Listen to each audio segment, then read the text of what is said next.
And I reminded our former boss, because of course he used to work for Theresa May at one point, that one Christmas it was just like, well, Prime Minister, I just want to assure you, you don't need to worry about flooding. She went, Therese, I hadn't even thought about it till you mentioned it. So set off probably some submission about the likelihood of flooding. But I think the other thing that I learned in that one department in government, actually there are a lot of people sat in the civil service, not sat, ready to anticipate any particular situation. So for DEFRA, it could be a biosecurity incident, foot and mouth, it could be flooding, it could be, as I dealt with as a minister, about what happened on Novichok, because it was actually our department that was responsible for the entire decontamination of Salisbury and Amesbury. And then I come to DWP in an unexpected way, and I guess for many of you it's unexpected that I'm here today rather than Amber Rudd. But when I took the phone call, I was very happy to step into this role, because it is really about how we can help people make the full use of their talents. And in contrast perhaps to DEFRA, where there are not tens of thousands of people, in fact not far from it, but a significant number of people ready to do something in case something went wrong. Now I'm leading a department with 85,000 civil servants, the biggest spending budget in government, not a lot of it actually discretionary because of things like pensions and similar, but actually every person in that department, in my department, is entirely dedicated on what we can do to either help those people get into work, help pensioners, but also help the most vulnerable in society as well. So it's a special place to be.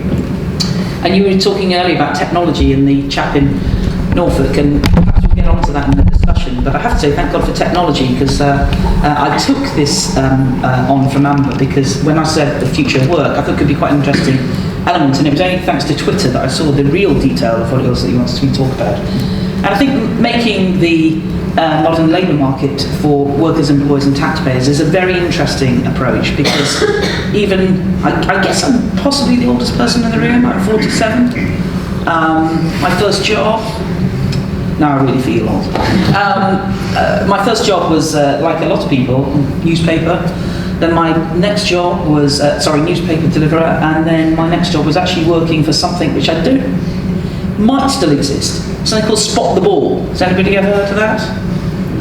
Right, okay. And that's a situation where people kind of gamble on where a picture of a football is on a photograph with the ball's been removed. And actually, that was one of my best ever paid jobs, working for that. And also a lesson in productivity, because I actually earned as much in 4 hours as friends earned elsewhere in Liverpool in 8 hours. And once you'd actually finished the work you'd been given, you could go home. So there was a massive incentive to actually be highly productive, efficient, and reap the rewards of what it is that you do. And I think this is an interesting thing in terms of how do we incentivize people to really be more and more productive. And it isn't necessarily just about how, dare I say it, there's a philosophy, I think, there are various companies where the top 10% of people get fired regardless at the end of the year if they're not as productive as everybody else. But that's in a very high reward job. That's where I've seen it happen in IT companies, in other sorts of consulting or banking, but high risk, but also very high reward. But then you go to somewhere, perhaps somewhere like, I think it's Sony, who around the world, they have basically, if your factory, I better not say it's Sony, but in case it isn't them, but there are factories where if you make a loss 3 years in a row, then your factory closes down. And there's a very clear incentive to people in a slightly different way, because it's not something that just happens and unfortunately happens overnight, with the tragic thing that happened with Thomas Cook very recently, but people really don't have that much control of how their company moves forward. Suddenly made redundant for many people after many years. So how do we encourage that? And one way that Labour is trying to do is by taking 10% of a company's assets, just taking it off them, giving it to other people. But of course the back end of that is, why would investors keep investing in something where the government arbitrarily just removes part of your asset from you? Never mind all the other different things that are there. But I thought it was a really good topic, Will, for you to bring up. And I was very pleased when you, and it was Neil O'Brien, wasn't it, set up Onward. Neil is another bright young thing from the 2015, 17 intake, and also used to work at number 10, and I think is an important voice, and I think he's originally from further north than where he represents, but it's making sure that in our kind of conversations that we have, that we don't just have things that are London-centric, we don't have just things in industries that we have been used to working in. I worked for 12 years for a company called Mars Incorporated. It makes Mars bars. It makes dog food. Not in the same factory, you'll be pleased to know. And then I worked for a short time for the BBC, which had a very London-centric view on life, which is still largely evident. But so it's important that we have that sort of thinking, and I believe Onward is an important part of that conversation that we need to continue to do. Now, as the Secretary of State, the new Secretary of State, not only is it 85,000 civil servants for whom I'm now responsible and accountable, it is actually taking great pleasure in the fact that within a couple of days of coming in, we were able to announce record employment rates, 76.1%, the lowest unemployment rate of 3.8% since 1974, and those sorts of things where actually since getting into power in 2010, as Will alluded to, the increase in number of jobs has significantly grown, and about 3/4 of those are permanent full-time jobs, as opposed to the accusations that were hurled at us.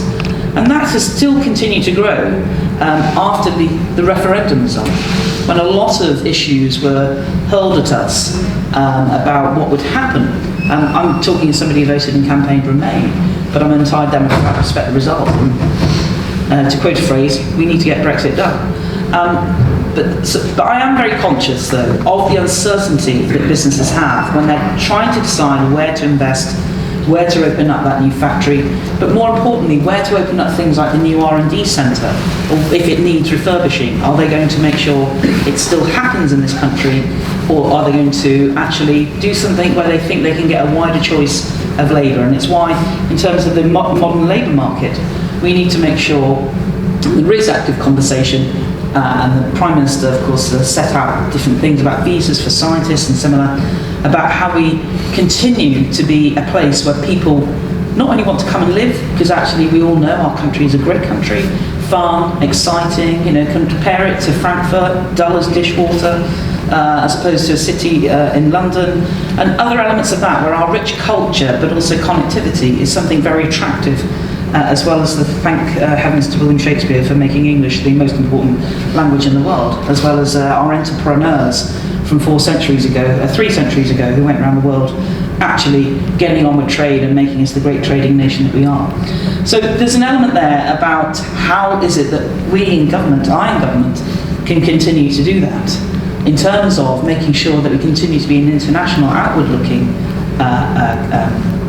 country, but also recognising, as the young man in Norfolk, who was concerned about what would the impact of technology be, and instead of seeing it as being some magical, wonderful element which actually reduces the amount of what people might consider daily mundane work, to actually liberate him to be able to have a really fulfilling, exciting job where he can really use the talents that he has to do extraordinary things.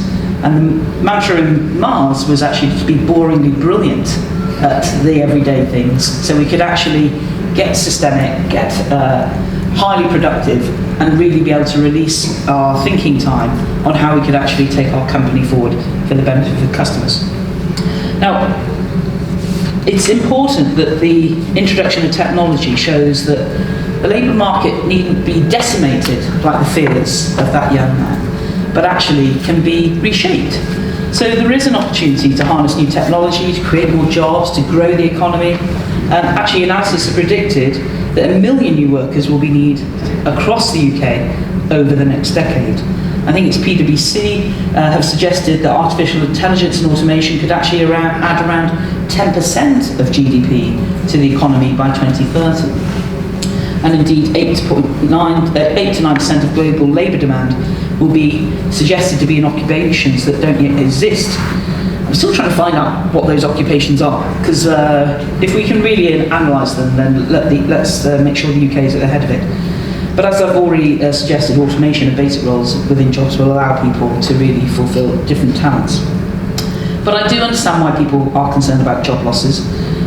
With my DWP hat on, we have a lot of analysts trying to help us work out what's going on. In fact, we've just invested some money into helping us really understand data in the labour market around the country.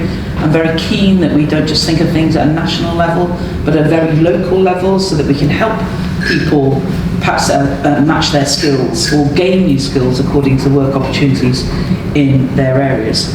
But the ONS suggests that 1.5 million jobs are at high risk of automation, while 12.9 million are at medium risk of automation, while only 5.5 million are at low risk of automation. And these risks do vary by region, which is why understanding the labour market really matters. So one of the things I'm quite keen to make sure is DWP is traditionally known within government as the department that dishes out the dosh.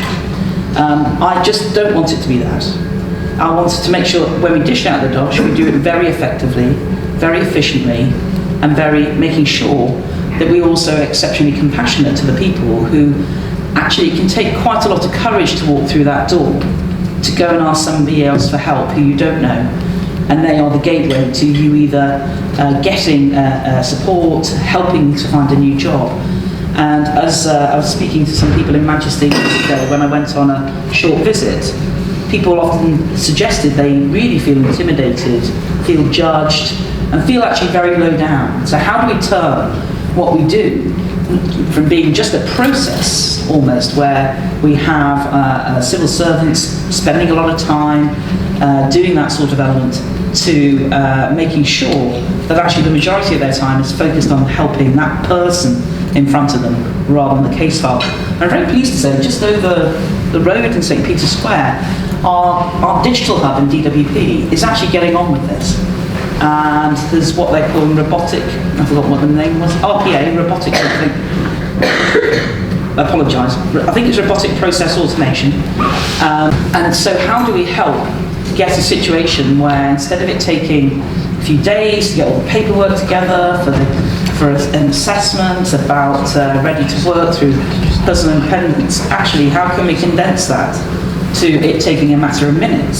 So again, not only is our civil servant not just compiling bits of paper, but also helping people really think about how they can try and get through.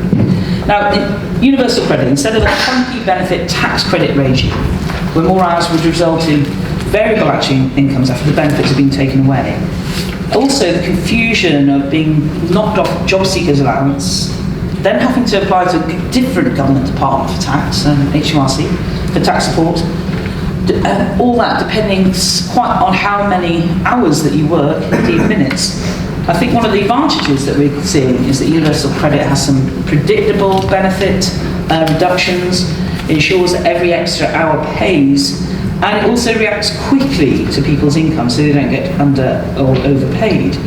And one of our challenges is in actually people moving from tax credits over to universal credit, is that tax credits rely basically on an annual assessment, how much you might earn. And there are challenges for us, because often people are getting overpaid tax credits, which when they come onto universal credit, HMRC is very keen that we use our powers to be able to get that money back straight away. And we're working with them on how we try and make that different. But one of these things about real-time earnings, information, one of these things about how we have an IT system that, by and large, does manage to help the people that we support. I think those things are important for governments to invest in. But I have to admit that, yet again, there are some challenges about how you make that IT system flexible, especially when, at times, and I've seen this in industry as well, there is, just get it done, we need to get this out within 3 years, and then it isn't always as flexible as you'd like through the future. So, other sort of connections that we want to do, I'd say part of the thing about the Job Centre is freeing people with a work coach approach. Universal credit, if you go onto that, you can actually still get universal credit, so your household income is £42,000. So the incentive has gone away from just getting somebody into any job, but actually to help them, in a way, find their dream job and help them up the career escalator. And that for me is actually going to be one of the things on which I will give the most focus in my time. And then, as I say, through more technology, we've been talking a bit about how not only aspects of RPA in terms of processing, but using and analysing data to get that view of local demand.